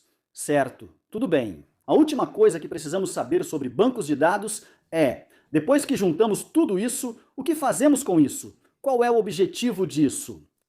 Por que estamos armazenando tudo isso aqui? Bem, lembre-se, dissemos que o objetivo principal é que possamos pegar os dados, que são uma pilha de lixo, e organizá-los em uma biblioteca. Assim, temos um banco de dados. Mas então, o propósito do banco de dados é para que você possa filtrar esses dados. E quando você filtra os dados com certas perguntas que você faz, perguntas em bancos de dados são conhecidas como consultas. Então, quando fazemos nossas consultas, encontramos informações. O que estamos procurando nesses dados? E para cada pessoa, a informação que ela quer vai depender das perguntas que ela faz ou das consultas que ela utiliza. Então é isso que vamos analisar agora. Certo? Então aqui temos nosso banco de dados que criamos ao longo deste tutorial, aqui à esquerda, e aqui está ele. Vou destacar essa seção ali. Então este é o banco de dados que fizemos com nossas 3 tabelas e nossos relacionamentos no topo. Então, o que queremos fazer agora é filtrar esses dados para que possamos obter algumas informações, e isso realmente depende de quais informações queremos. Então, eu tenho um exemplo aqui onde quero aplicar uma consulta ou fazer perguntas ao meu banco de dados e dizer: mostre apenas para mim. Os alunos que tiraram uma nota igual ou superior a 95 em qualquer prova. Agora, em circunstâncias normais, o que faríamos? Iríamos até a tabela de dados das provas, olharíamos as notas das provas, encontraríamos uma nota que seja 95 ou mais, por exemplo, esta aqui. Olhe o S45.789 e então a partir daí vamos para a tabela de dados dos alunos. E vamos procurar esse código lá. Ele está aqui e podemos ver que é o aluno Noah Johnson. Agora, a informação que queremos retornar nesta consulta específica, eu queria retornar e podemos ver isso aqui. Quero alguns campos de cada tabela, como da tabela de alunos. Eu quero o ID do aluno, o primeiro nome, o sobrenome, da tabela de provas, eu quero o número da prova e a nota. Eles têm o primeiro nome dos pais, o sobrenome dos pais e o endereço de e-mail dos pais. Assim, posso entrar em contato com eles e dizer o quão fantástico o aluno deles está indo nas provas. Como eu disse, é apenas para entender o que é consulta e o que é relatório. E eu vou demonstrar isso no banco de dados que eu criei, no Access, e isso vai acontecer depois que eu terminar de falar sobre bancos de dados, certo? Então esses são os resultados. Eu tenho 5 registros onde a nota do teste é 95 ou mais. 4 desses são do mesmo aluno, certo? Do Noé Johnson. Então, em todos os 4 testes, Noé tirou 95 ou mais. E eu tenho outro aluno aqui. Agora, isso é informação, era isso que eu estava procurando. Aqui estão os resultados baseados nessa consulta aqui. Certo? Então isso é informação para mim, para outra pessoa. A informação pode ser quais alunos tiraram menos de 50 ou qualquer outra coisa. Você quer perguntar, quantos alunos têm um nome que começa com N? Quantos alunos têm um ID que começa com a letra W? Quantos alunos têm um responsável chamado Brian, David ou outro nome? Ok? Então, conforme a consulta, você aplicaria ela nesse campo. Então, o que fizemos aqui foi aplicar a consulta ou a pergunta à nota do teste, porque é ali que eu queria aplicar. Os critérios. O critério era notas de teste iguais ou superiores a 95, então eu apliquei meu critério à nota do teste. Quando encontrei algo que correspondia, como este aqui, então vou usar o ID do aluno para obter as informações relevantes de cada tabela ou os dados relevantes de cada tabela. Apresento aqui, e agora essas são minhas informações. Isso é ótimo! Esses são os resultados da consulta. Mas isso às vezes pode ser um pouco difícil de ler porque está em formato de tabela. E você pode ver, eu tenho o mesmo nome 4 vezes, o mesmo sobrenome, o mesmo primeiro nome do responsável, o mesmo e-mail do responsável 4 vezes. Não há nada de errado com isso. Esses são os resultados da consulta. Mas, se quisermos produzir um relatório sobre essa consulta para que fique mais fácil de ler, e esse é o propósito do relatório, um relatório vai apresentar os resultados de uma consulta. Estes são os resultados de uma consulta de uma forma mais apresentável, uma forma que facilita a leitura das informações que obtivemos. E então, abaixo, podemos ver um exemplo de relatório. Então é isso aqui.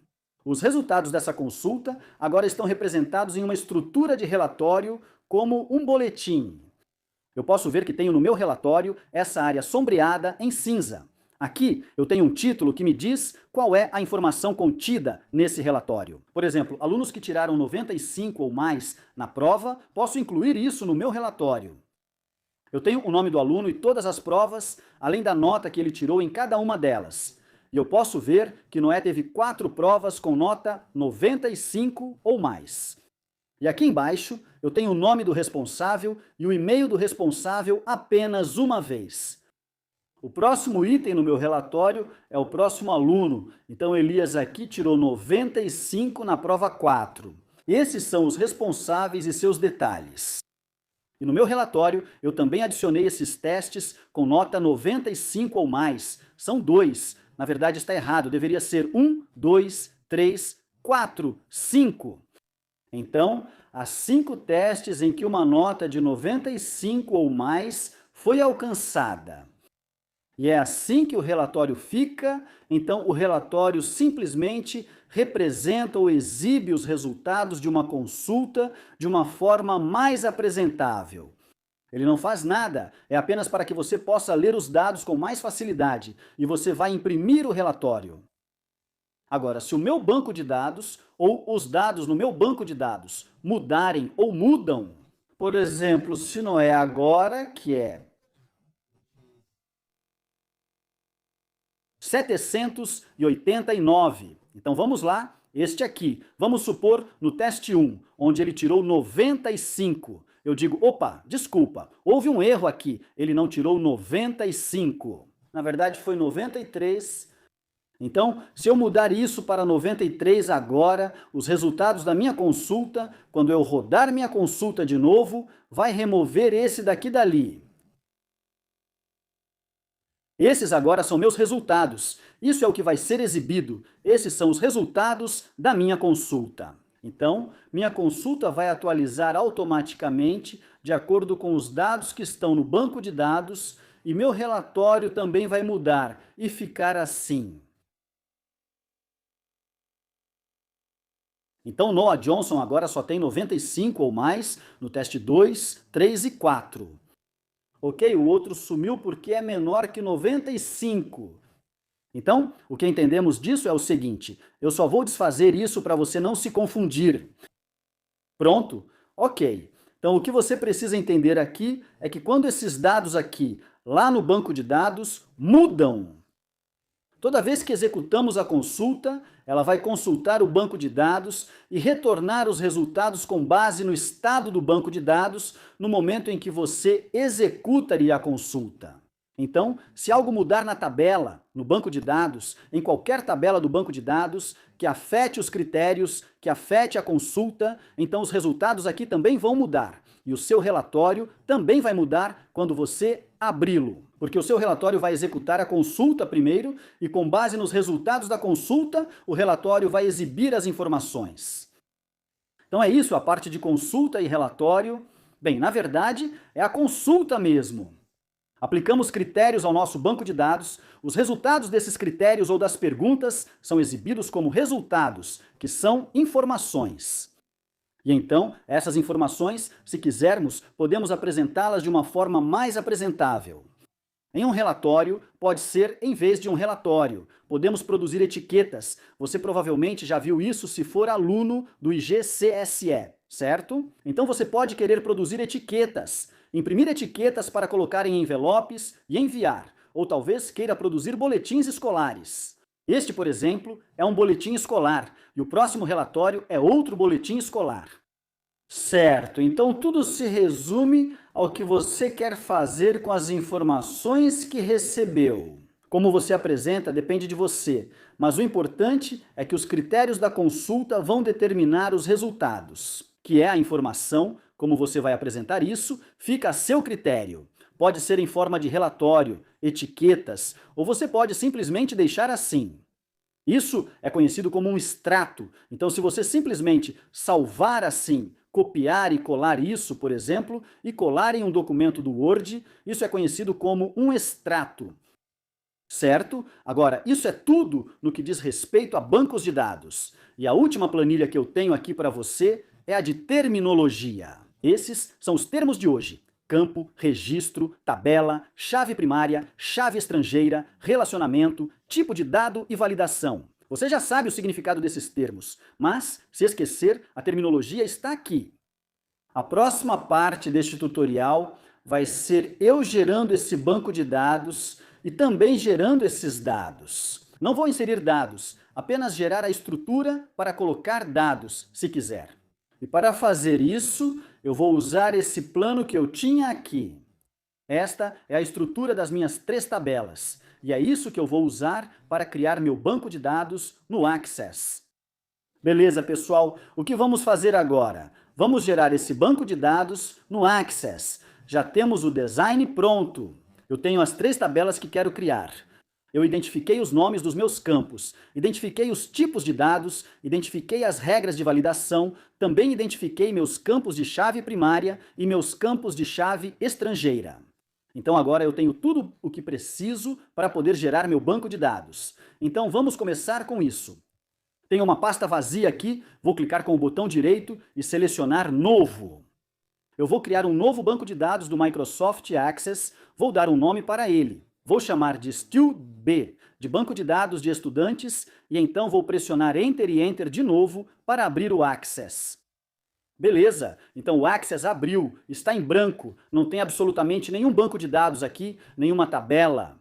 Então a primeira coisa que eu quero fazer é criar minha primeira tabela. E minha primeira tabela vai ser essa aqui, a tabela de estudantes.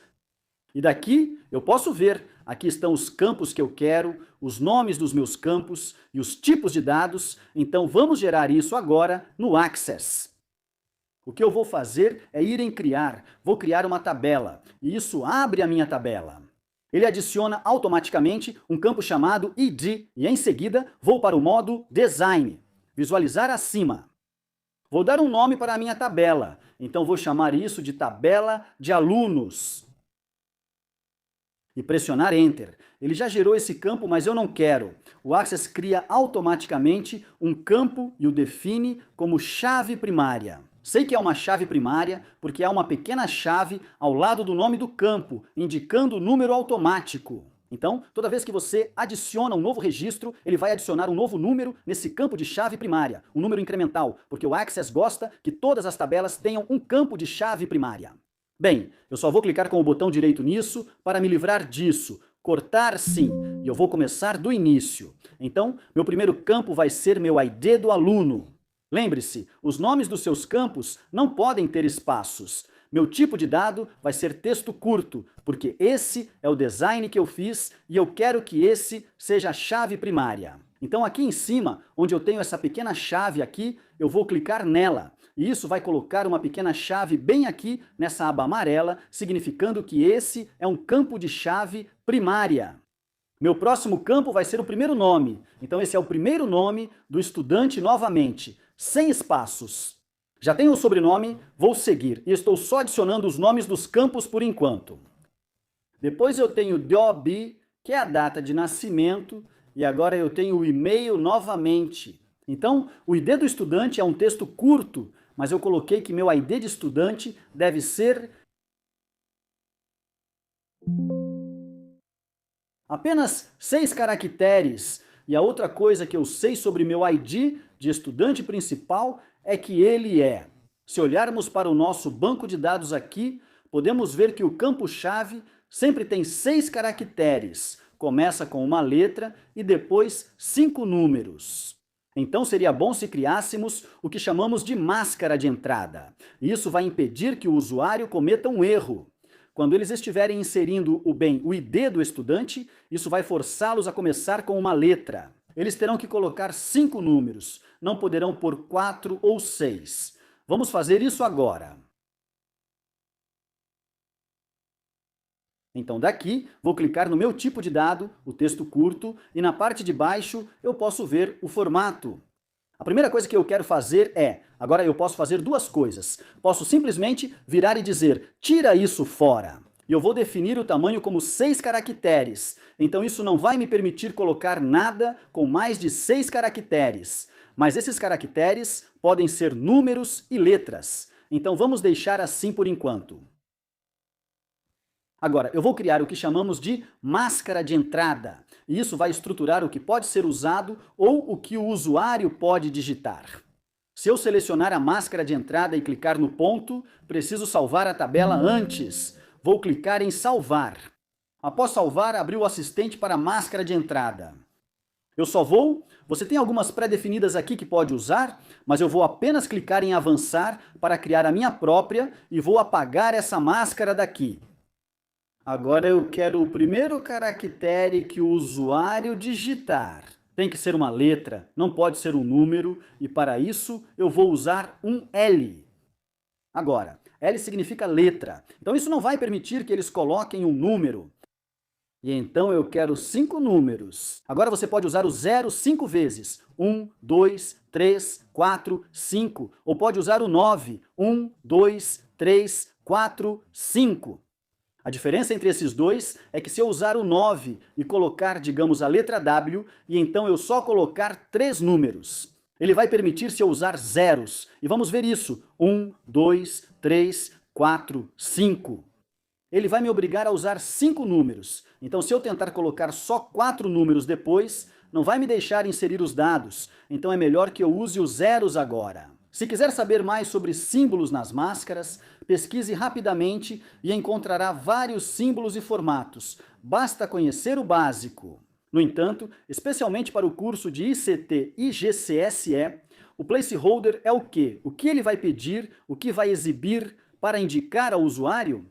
Você sabe que precisa digitar algo e pode escolher um desses símbolos aqui, por exemplo, uma hashtag, normalmente para números. Eu só vou colocar o traço e na parte de baixo ele permite que você teste. Então se eu clicar aqui, você pode ver que aparecem os traços. Se eu usasse a hashtag aqui, ele colocaria as 6. Fica a seu critério, vou deixar os traços por enquanto. Você também pode colocar senhas. Eles são bem úteis para, desculpe, asteriscos. Eles são bem úteis para senhas. Na verdade, eu até gosto disso, então vou colocar isso. Não, vou ficar com os traços. Desculpe, agora sim. Se eu tentar colocar um número no primeiro caractere, não deixa porque tem que ser uma letra. É isso que o L maiúsculo significa. Então digamos que eu vá colocar um W maiúsculo e depois um caractere, digamos um G. Não vai deixar porque tem L, 0, 0, 0, 0.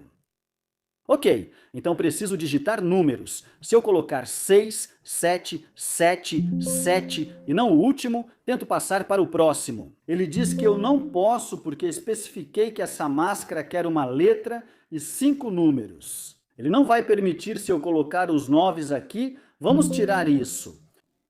Se eu colocar 9 aqui, aí vai permitir 1, 2, 3, 4, 5. Agora posso tentar isso. Vou clicar aqui. Vou colocar um W, depois vou colocar 4, 5, 5. E se eu for para o próximo, ele permite. Ok, então essa é a diferença entre 9s e zeros. Eu sempre uso L zeros, então 3, 4, 5. Essa é a minha máscara, vou para o próximo. Agora, essa parte aqui, sempre coloque isso aqui com os símbolos na máscara, assim como o outro. Se for adicionar outros símbolos, não precisa se preocupar com isso neste nível. Beleza? Então só deixa onde está, vai para o próximo e finaliza. E agora coloque sua máscara de importação, certo? Isso vai funcionar direitinho. Então terminei com essa tabela, vou clicar em salvar. Preciso verificar mais algo? Vamos conferir rapidamente. Então, se eu for para o meu design, eu quero a data de nascimento também, então quero que esteja nesse formato. Agora, isso é algo que eu vou te contar um pouco sobre as configurações regionais do seu dispositivo. Então, se eu abrir minha tabela de alunos novamente, for para o modo de design aqui em cima e clicar em DOB na seção de formato, eu posso clicar aqui e escolher. Eu preciso mudar isso primeiro para data, data e hora. E agora, quando eu vou para o formato, posso escolher data curta e podemos ver que o formato está sendo exibido. Está mostrando o dia, depois o mês e o ano. Vou escolher isso por hora, essa é a data curta. Se o formato americano, mês, dia e ano aparecer no seu dispositivo. Isso basicamente acontece porque as configurações regionais do seu dispositivo estão definidas para inglês dos Estados Unidos. Ok, agora vão surgir 2 problemas por causa disso. O primeiro é o formato da data. O segundo é quando você está fazendo as provas, aqueles de vocês, estudantes que fazem o exame IGCSE.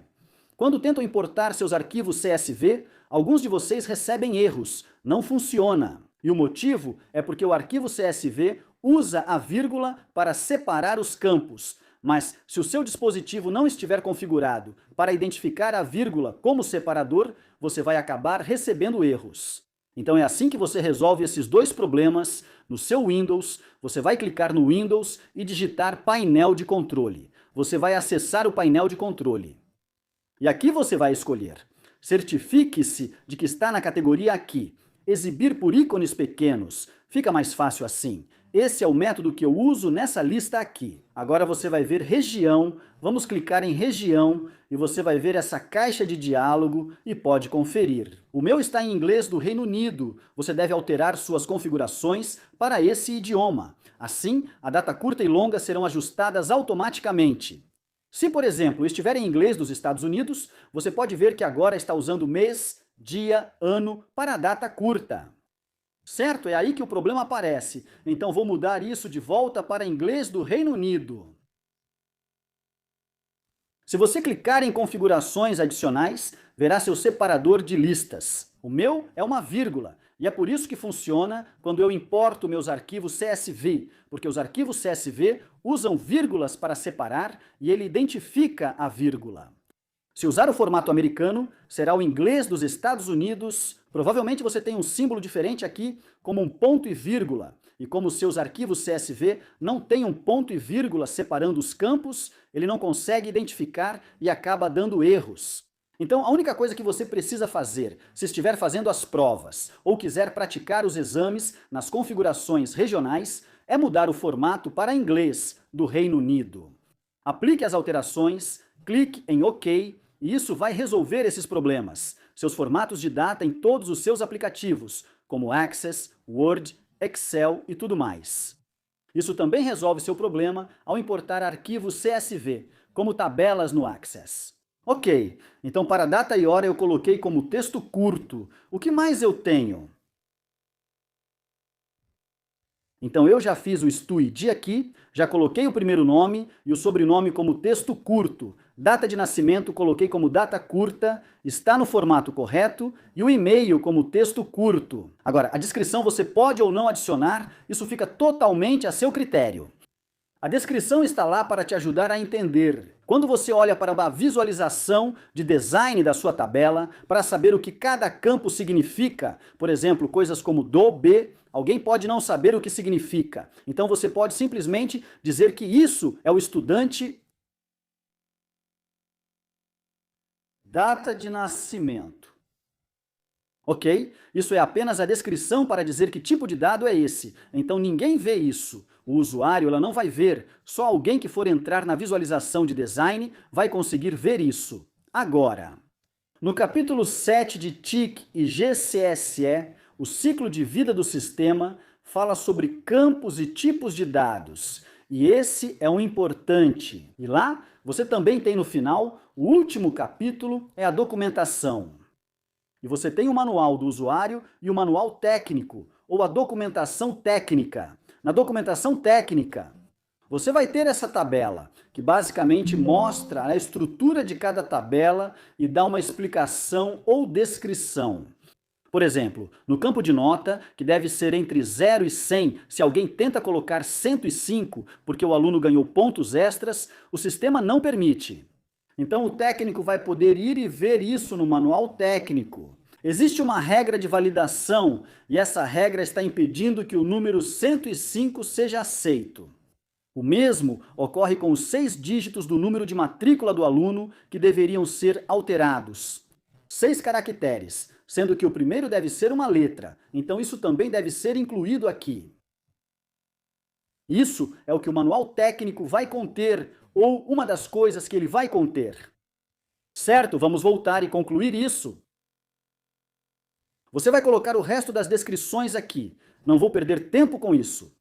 Então eu só vou clicar em salvar. E quando eu vou para a visualização normal, agora eu posso ver meu ID de estudante. Assim que eu clico nele, vejo meu espaço reservado.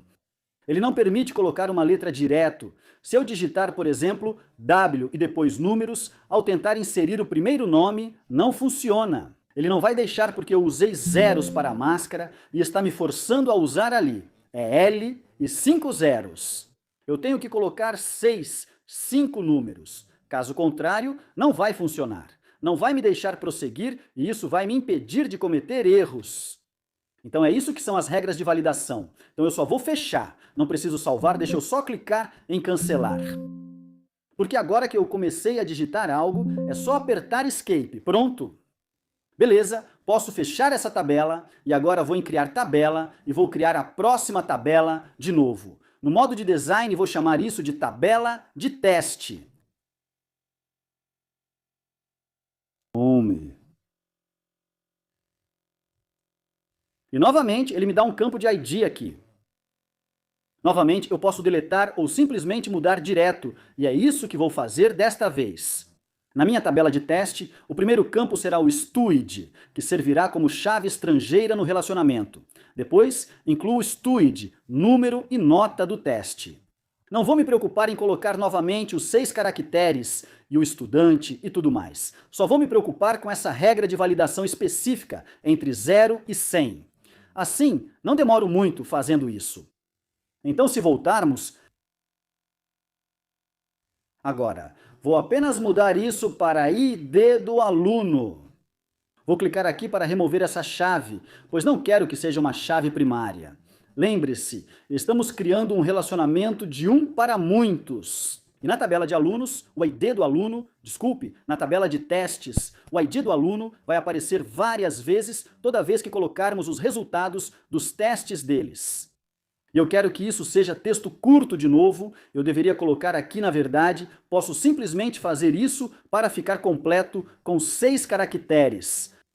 Eu nem preciso colocar isso. Beleza, eu posso simplesmente ir na minha máscara de entrada, clicar ali e, como eu sei o que estou fazendo, salvar a tabela, ir para o próximo. E tudo que eu preciso fazer é colocar um L maiúsculo. 1, 2, 3, 4, 5. Esse é o meu marcador de posição finalizado e pronto! Então, o tamanho do campo basicamente vai dizer o quão grande esse campo é. É bom deixar como 6 para não desperdiçar espaço, porque assim ele vai reservar apenas para 6 caracteres. Beleza, o próximo é meu número de teste, num teste, e isso é texto, porque diz teste 1 ou teste 2, então vai ser só um texto curto. Não tem nada ali e o próximo é nota do teste. E aqui, vou colocar isso como um número inteiro, então vai ser um número. E na parte de baixo diz que o tamanho do campo é inteiro longo. Agora eu posso mudar isso para inteiro, porque meus números, minhas notas, não vão ser maiores que 32.000. No entanto, se você estiver importando um arquivo CSV, você não sabe quais dados estão lá. Especialmente se você estiver fazendo um exame de ICTI-GCSE e não tiver certeza, é melhor garantir. Sempre defina como inteiro longo e assim você não terá erros de importação. Porque se você estiver importando um campo que é inteiro e não souber o tamanho dos números, se alguns números passarem de 32.000, haverá erros de importação sem explicação. Por isso, use sempre inteiro longo para evitar problemas. Mas esse é o meu conjunto de dados, fui eu que projetei, eu sei qual vai ser o tamanho disso. Para ser correto, vou colocar inteiro, porque ninguém vai tirar uma nota maior que 32.000. A próxima coisa que eu quero fazer é, e se olharmos para a minha tabela, eu quero... Pronto, aí está. O inteiro tem que estar entre 0 e 100, inclusive. Então eu vou agora fazer o que chamamos de regra de validação. Então, com minha nota de teste selecionada, o número, o tipo de dado ali embaixo, você pode ver agora a regra de validação. Agora, você deve ser capaz de escrever a regra de validação automaticamente. É o mesmo método usado ao inserir critérios em uma consulta. Portanto, se estiver fazendo o exame, sabe como proceder?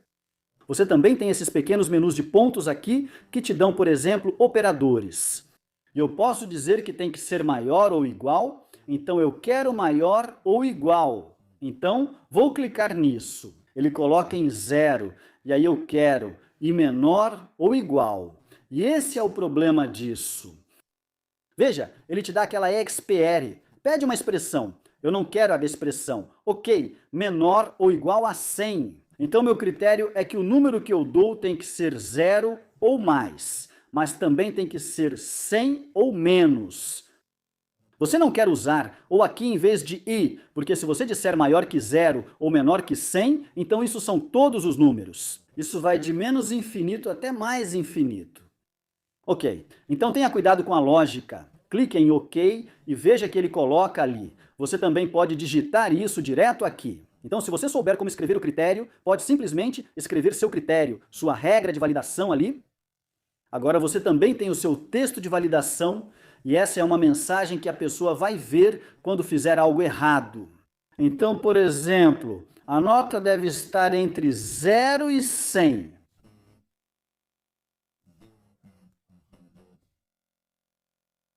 Inclusive, ou qualquer outra mensagem que você queira passar.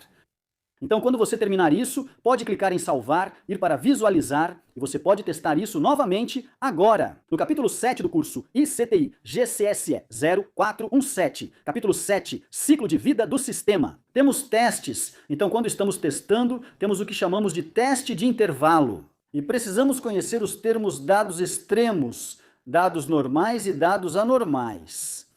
Então, neste caso específico, os dados extremos serão os valores extremos em cada ponta, 0 e 100. Eles devem ser permitidos. Se eu digitar 100 e clicar fora, isso deve ser permitido, e é permitido. Se eu digitar 0 e clicar fora, isso deve ser permitido, e é permitido, isso é perfeito. Mas se eu digitar 101 aí, deve me dar um erro. Aí está, a nota deve ficar entre 0 e 100, então minha validação está funcionando e evita erros. Esses são dados anormais. Se eu colocar dados normais, por exemplo, 83, isso é conhecido como dado normal. Eu clico fora, ele permite e é isso que eu espero. Se eu digitar um texto como A, isso é um dado anormal. Se eu clicar fora, eu deveria receber uma mensagem de erro. Pronto, o valor que você inseriu não corresponde ao tipo de dado numérico nesta coluna. Ok, então isso funciona. Eu só vou apagar isso, vou pressionar escape. Vou remover o hard para tirar o corte. Pronto, isso. Agora eu posso simplesmente clicar em salvar e fechar minha tabela. Essa é minha segunda tabela e eu apliquei todas as minhas regras de validação. Agora eu vou criar minha próxima tabela, que é a tabela pai. E podemos ver. Vou colocar o ID do aluno novamente e todas essas informações, vou criar o campo de telefone de novo, vou usar uma máscara. Então, vamos voltar. Criar tabela. E de novo, vou para a visualização de design. Vou chamar isso de tabela pai. Clique em OK e, de novo, posso clicar com o botão direito aqui. Vou só remover e cortar isso por enquanto. Posso começar do início. Então, o primeiro vai ser novamente o ID do alu.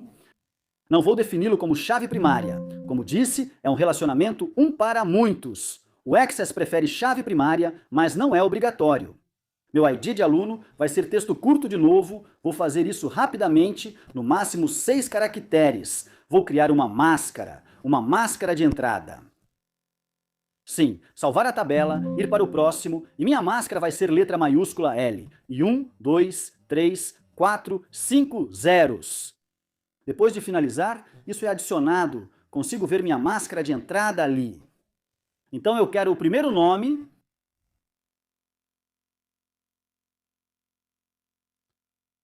sobrenome,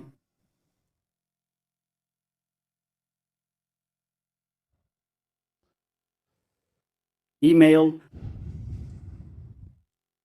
telefone e endereço. Certo, então o que eu vou fazer agora é dar uma olhada nos meus tipos de dados. Então, meu primeiro nome que eu tenho aqui, deveria ser... Ah, esse está errado, não deveria ser. Eu coloquei aqui 6 caracteres. Primeiro nome, eu não quero isso, vou me livrar disso. Certo, então meu nome deveria ser... eu não sei, vou dizer... Melhor, cerca de 50 caracteres. Eu não coloquei isso, mas você sabe, alguém vai ter um nome com mais de 50 caracteres. Um novo sobrenome? 50 caracteres. Não precisa disso. Só estou sendo estranho para mostrar diferentes possibilidades como você deve pensar. O endereço de e-mail. Vou deixar isso como 255 caracteres. Esse é o máximo para texto curto. O endereço permanece igual. Vou deixar como 255, que é o limite para texto curto. Agora, sobre o número de telefone, vejamos o número. Então, se olharmos aqui, podemos ver que os números de telefone, os números de contato são, na verdade, 3 números. Um traço, 3 números, um traço e depois 4 números. Certo? Então, o que vamos fazer é criar a máscara para gerar isso automaticamente. E isso vai manter a consistência, assim ninguém vai escrever os 10 números em um bloco só, enquanto outros escrevem os 10 números com um traço. Porque precisamos de consistência. Então, para manter a consistência, vamos usar uma máscara. E, ao mesmo tempo, a máscara vai garantir que todo mundo coloque o número de telefone corretamente. Assim, eles não colocam menos números ou mais números por acidente. Então, novamente, vou acessar minha máscara Input Mask. Clique no ponto, salve a tabela, sim e próximo. Agora, novamente, vou usar porque quero 3 números, 000, depois um traço, ok. Quero que isso apareça, e então mais 3 números, 000. Agora uso zeros, não noves, pois com noves só poderiam colocar 2 números aqui. Certo? Depois um traço e 4 zeros. E para o meu espaço reservado, vou usar uma hashtag, que é mais simbólica para números. Se eu quiser testar, vai ficar assim. Por exemplo, coloco 1, 2, 3 e não preciso pôr traço, ele aparece automaticamente. 4, 5, 5, 7, 8, 9, 9. Esse é o formato que ele vai usar, então testei e estou satisfeito com o resultado.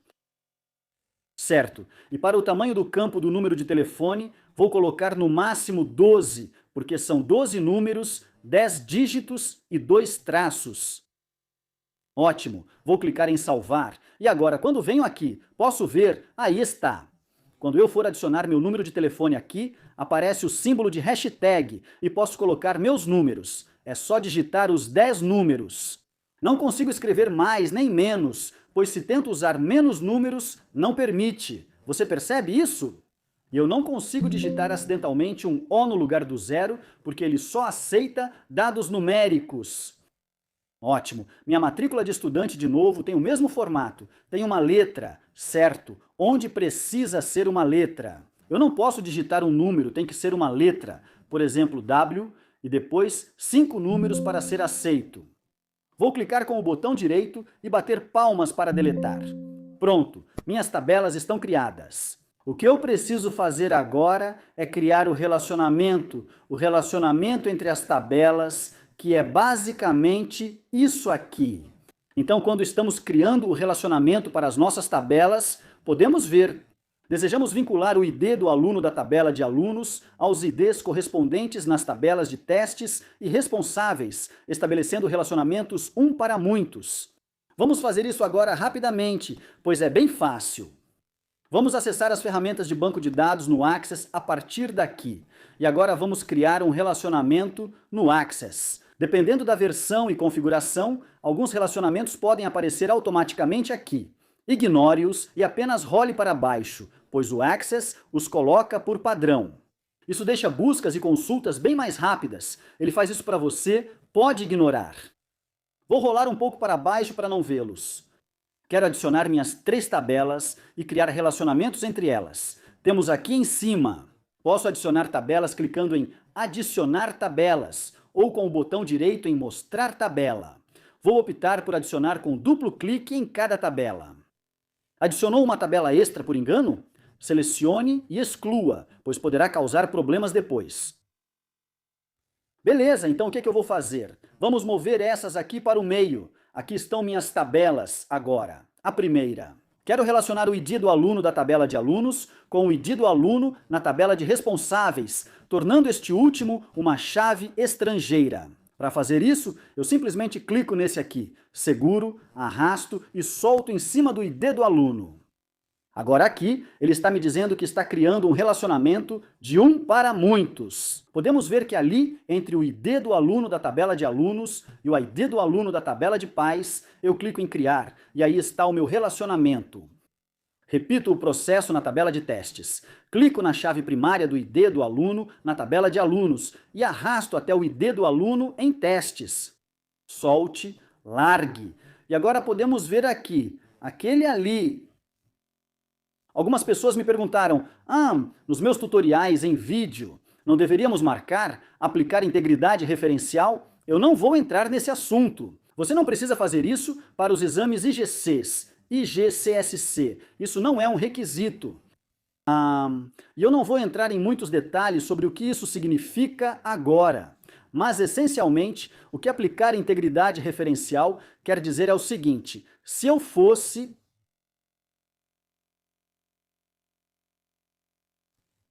agora, por algum motivo, excluir essa aluna aqui, Olivia, que tem esse ID de estudante. E esse ID de estudante está vinculado ao ID de estudante nos dados de teste e ao ID de estudante nos dados dos pais. Se eu excluir completamente essa aluna da minha tabela, bem, a integridade referencial vai te dizer que esta aqui está vinculada com esta. Esses registros nesta tabela e este registro nesta tabela, é isso que integridade referencial significa. Então, se eu fosse excluir essa aluna sem integridade referencial, eu teria dados aqui com um ID de estudante que não está vinculado a nenhum estudante. E isso não é bom. Então, de verdade mesmo, você realmente precisa impor a integridade referencial, porém, para a prova. Eles na verdade não pedem para você fazer isso, mas você pode clicar se quiser. Certo, não tem problema nenhum. Eu só vou clicar em criar. Vou fazer o mesmo com este aqui. Impor integridade referencial novamente. Você não precisa, tudo bem. E você pode ver que esses são relacionamentos de um para muitos, porque tem o um aqui e o infinito ali. Assim que eu ativei minha integridade referencial ali, ótimo. Com isso feito, vou clicar em salvar e então posso fechar meus relacionamentos e agora eu criei completamente a estrutura do meu banco de dados. Certo? Então a única coisa que falta fazer agora, eu não vou inserir isso agora, mas vou parar o vídeo aqui. Eu vou importar os dados e quando eu importar meus dados aqui, vou importar todos esses dados para as minhas 3 tabelas. E então eu vou te mostrar o que é uma consulta e como podemos produzir um relatório como este aqui, para que você possa ver a diferença. Assim, este tutorial estará completo. Certo, então aqui estou eu, importei os dados da minha planilha do Excel para as minhas tabelas. Podemos dar uma olhada rápida. Então, esta é a tabela principal com todas as informações, todos os dados dentro desta tabela. Eu tenho minha tabela de alunos e também tenho meus resultados de testes aqui. Então isso agora é essencialmente exatamente igual ao que eu tinha aqui. Minhas 3 tabelas já estão populadas e com os relacionamentos criados. Então, o que queremos fazer agora é simular o que fizemos, o que demonstramos aqui no Excel, para que possamos entender. E quanto aos bancos de dados e consultas, queremos simular essa consulta aqui. Então, como faríamos isso no Access? Então, se voltarmos direto para o Access a partir daqui, vou criar uma consulta, vou fazer isso usando a visualização de design. Eu sempre prefiro a visualização de design. Algumas pessoas preferem o assistente. Não vou mostrar ambos, mas a visualização de design oferece mais controle. A partir daqui, quero adicionar as tabelas das quais quero obter informações ou que quero usar para filtrar. E na minha consulta, dissemos que queremos obter informações das 3 tabelas. E podemos ver isso aqui. Quero o ID, nome e sobrenome do aluno da tabela de alunos, o teste da tabela de testes e as informações dos pais da tabela de pais. Então, basicamente, estou usando as 3 tabelas. Então, aqui onde diz adicionar tabela, se você não conseguir ver isso, basta clicar no topo. Então, se eu fechar isso, você clica aqui em cima, onde diz adicionar tabelas, e você dá um duplo clique em cada tabela novamente. Se você adicionar uma a mais, precisa removê-la. Então, se eu adicionar uma tabela 2 vezes, preciso selecioná-la, pressionar Delete e removê-la. Adicione apenas as tabelas que você precisa, não mais do que isso. Vou expandir um pouco para facilitar sua visualização. Certo, a próxima coisa que vou fazer é dar um duplo clique nos campos que quero adicionar. Então, na ordem que eu quero o ID do aluno, o primeiro nome do aluno e o sobrenome do aluno. Depois, quero incluir o número e a nota da prova, que estão na tabela de provas. E, por fim, quero o primeiro e o último nome do responsável, o primeiro nome e o sobrenome do responsável, e o endereço de e-mail do responsável. Agora, se eu executar minha consulta só para ver como isso fica, isso vai retornar tudo em uma tabela só. E isso porque eu ainda não filtrei, então ainda não apliquei o filtro de verdade. Eu simplesmente juntei as informações das 3 tabelas e estou demonstrando ou exibindo elas em uma tabela só. Lembre-se, essas são informações de 3 tabelas e agora isso é uma tabela só. Muito bom! Quero filtrar isso e adicionar meus critérios. Meu critério era, se olharmos rapidamente em o que queríamos fazer, que é este aqui. Eu quero apenas os alunos que tiraram uma nota igual ou superior a 95 em qualquer teste, e eu devo obter apenas esses resultados aqui. Bom, vamos dar uma olhada e ver se isso funciona. A partir daqui, se importei corretamente, quero aplicar meus critérios à nota do teste. Se não tiver certeza, clique em Executar para ver os resultados. E eu posso ver que os resultados dos testes estão neste campo aqui, o campo Nota do teste. Então, se eu voltar para Design, veja na linha de critérios aqui embaixo de nota do teste, eu vou colocar maior ou igual a 95. E era isso que eu estava dizendo antes. Você precisa saber como adicionar algum tipo de critério lógico de qualquer forma, especialmente se você estiver fazendo o curso de TIC do IGCSE. Então, com isso aí, eu vou executar e ver quantos resultados eu obtenho e pronto! 4 resultados, exatamente como eu previ quando estava demonstrando aquela consulta no Excel. Deixe-me só expandir esta coluna aqui. Ok, então eu tenho 4 do Noé e 1 do Elias. E isso é exatamente o mesmo que eu obtive aqui. Era isso que eu esperava que acontecesse. Então, o que temos agora é o resultado.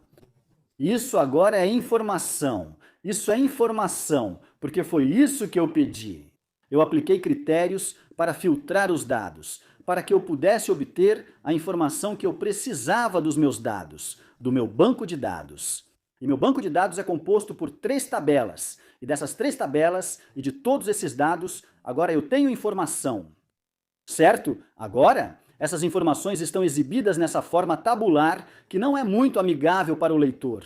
Então, o que eu vou fazer? Eu só vou clicar em salvar para salvar minha consulta. Vou chamar isso de alunos com 95. Bem, eu só vou colocar maior ou igual a 95. Assim eu sei o que essa consulta faz. Fechar. Se eu fechar agora, ao dar duplo clique aqui, ele mostra todos os alunos com 95 ou mais. O que eu quero dizer com isso? Se eu fechar isso, for para a minha tabela de testes e decidir que o aluno com... Vamos direto para Olivia, a primeira aqui nesse primeiro teste. Em vez de 93, vamos mudar isso para 96. Então agora eu tenho outro aluno, deixa eu fechar isso. E quando eu rodar agora eu tenho 6 alunos, tá vendo? Eu também tenho 6 alunos. Eu tenho esse aluno aqui que tirou 96 nos meus resultados. É isso que uma consulta faz ao adicionarmos ou alterarmos informações nas tabelas, como incluir alunos ou dados. Nisso, minha informação muda, e se eu mudar isso de volta para 93, assim que eu clicar em salvar e depois executar minha consulta novamente, agora ela vai exibir apenas 5 alunos. Ok? Então eu posso ver só os 5. Só esses 5 aqui tiraram 95 ou mais. Mas, novamente, isso está em tabela. Agora vamos criar um relatório para mostrar essas informações de forma melhor. Ok? Então vamos fazer nosso relatório baseado nisso. Eu não vou salvar isso, vou deixar como estava antes. Deixe-me ver. Certo, apenas 5 alunos. Agora vamos gerar um relatório com essa consulta. Certo, com a consulta criada, agora vou gerar um relatório baseado nela. Então eu vou criar um relatório bem simples. Vou em relatório, assistente. Novamente, não vou entrar em muitos detalhes sobre como criar isso. Isso é só para demonstrar todos os aspectos de um banco de dados, para compreender bancos de dados, não para aprender tudo sobre como operar um. O objetivo é ter uma visão geral e entender bem o tema. Então, a partir daqui, do meu assistente de relatório, vou escolher a consulta, porque quero criar um relatório que vai exibir as informações produzidas pela consulta. Vou adicionar tudo, porque quero que todos esses itens sejam incluídos. Próximo. Então, a próxima coisa que aparece é: você quer algum agrupamento? Agora, eu quero agrupar tudo. Assim, eu não fico o nome do aluno e os dados dos pais 20 vezes, então vou adicionar o agrupamento em algo que seja único, como o ID do aluno, assim vai ter o ID do aluno e tudo o resto embaixo. E vamos ver como isso fica. Vou mostrar como modificar isso depois na visualização de design. Vou avançar para o próximo. Se você quiser algo em ordem crescente, então eu vou colocar em ordem crescente. Não sei, digamos número de teste. Não, vamos colocar em ordem crescente de sobrenome, da tabela de alunos, sobrenome e então avançar para o próximo. Quero que fique em modo paisagem, pois tenho vários campos e assim será mais fácil para mim. Próximo, e eu quero visualizar meu relatório, clico em concluir e aí está meu relatório. Então, o que eu tenho aqui? Tenho meu número de identificação, mas pode ver que ele mostra todas as informações abaixo também? O que devo fazer agora? Eu posso fechar a visualização de impressão novamente. Assistindo meus outros tutoriais, você verá como modificar isso para mostrar tudo de forma mais fácil. Vou fazer isso rápido agora, já que não preciso de tanto espaço para nome e sobrenome. Isso só me dará mais espaço para coisas como e-mail, então vou diminuir. Estou apenas desenhando por cima deles. Esta é a nota do teste. Percebe que ela foi um pouco cortada? Pronto. E aí eu tenho o primeiro nome do responsável e depois eu tenho o sobrenome do responsável. Vou só ampliar um pouco a parte do e-mail agora, que também tenho aqui. Consegue ver? Aqui fica o ID do aluno, aqui está o cabeçalho StuID e aqui ocorre o agrupamento. Não quero que o sobrenome e o nome do aluno apareçam repetidos. Por isso, vou selecionar esses campos e arrastar para o agrupamento. E se a gente der uma olhada para ver como ficou agora, aí está. Eu tenho o ID do aluno, o nome, o primeiro nome, o sobrenome e aqui eu tenho os detalhes dos pais. Então vou arrastar esses também para lá. Então eu só quero que as notas das provas sejam repetidas. Então eu só vou pegar esses aqui e colocar aqui em cima, isso vai deixar tudo um pouco mais organizado. Pronto, aí está. Eu tenho meu ID de aluno, nome do aluno, sobrenome, primeiro nome, as provas prova 4, 3, 2 e 1, e depois os detalhes dos pais ali. Isso deixa tudo organizado. E esse é meu segundo aluno, aqui está meu agrupamento e só tem uma nota de prova ali, e basicamente é isso. E você pode modificar isso, brincar com isso, mudar essas coisas para que fiquem melhores, isso é sempre bom. Então, em vez de StuID no cabeçalho, você pode colocar ID do aluno com um espaço, porque esses são apenas rótulos. Este é o sobrenome do aluno e assim por diante. Aluno. Desculpe, este é o sobrenome. E então, quando você dá uma olhada, isso só está modificando os rótulos no topo, para que façam um pouco mais de sentido. Agora, novamente, ao mesmo tempo, quando eu salvo isso e fecho isso. Se eu agora for para a minha tabela de teste, e disser que outro aluno tirou 95, ou vamos dizer 97 aqui, eu fecho essa tabela. Agora, nós sabemos, e já vimos isso. Quando eu abro a consulta, quando eu executo a consulta, agora vejo que tenho 6 resultados. Se eu fechar a consulta, se eu abrir o relatório, porque o relatório é baseado na consulta, eu vou obter um terceiro aluno. Tem 1, 2 e 3, certo? Então você pode ver que o relatório é atualizado automaticamente. Quando você executa de novo, ele vai rodar a consulta. A consulta vai verificar as informações atuais nas tabelas e produzir os resultados de acordo, ou te dar as informações com base no banco de dados que vem dessas 3 tabelas. Uau! Esse foi um tutorial longo, mas eu realmente espero que, se você assistiu até aqui, você tenha conseguido um entendimento fantástico e completo sobre bancos de dados. O que é toda a terminologia, a diferença entre dado e informação, o que é um banco de dados, o que é uma consulta, o que é um relatório, o que é um campo de chave primária, o que é uma chave estrangeira. Todas essas coisas devem estar claras agora. Lembre-se, na descrição deste vídeo, você pode baixar o arquivo do Excel que eu usei para explicar tudo. e você pode usá-lo como quiser. Eu também vou incluir o banco de dados com minha consulta e meu relatório já prontos para você. Então, se você quiser entrar lá e brincar com isso para praticar a consulta e tudo mais, não tem problema nenhum. E como sempre, se você gostou deste tutorial, se aprendeu algo novo, dê um like e se inscreva no canal deste homem de Sunny Cypress. E eu te vejo de novo no próximo tutorial. Se cuidem, pessoal! Estou me despedindo. Tchau, tchau!